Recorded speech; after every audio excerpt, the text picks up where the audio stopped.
Good morning. Time check tayo. Ang oras ay 7:15 po ng umaga. Asyon kasi may payong ako. Actually, kanina pa ako naglalakad. Siguro mga 5 minutes. Umulan.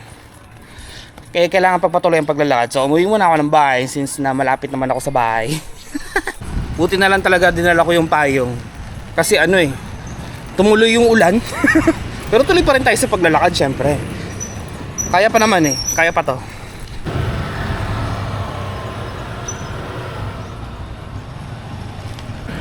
So naka 1.4 kilometers na ako sa paglalakad.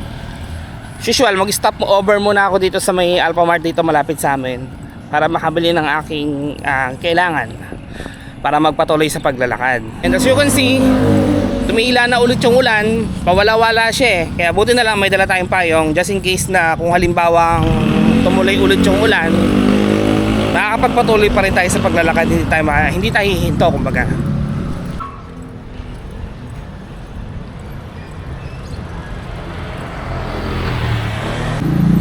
Tumuloy ulit yung ulan pagpasok ko ng Alphamart. So paglabas ko, ito siya, umuulan siya ngayon. Hindi lang kita masyado sa camera kasi ambon pa lang. Anyway, nagpapahinga muna ako. Parang ito muna yung aking stopover, ganon. Pero may payong naman ako may payong. Tuloy na naman tayo sa paglalakad ulit kahit umuulan.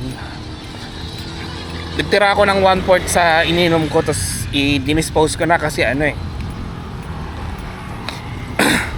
magmamadali ako ngayon kasi bala ko makauwi agad mga by 8:30 ganon.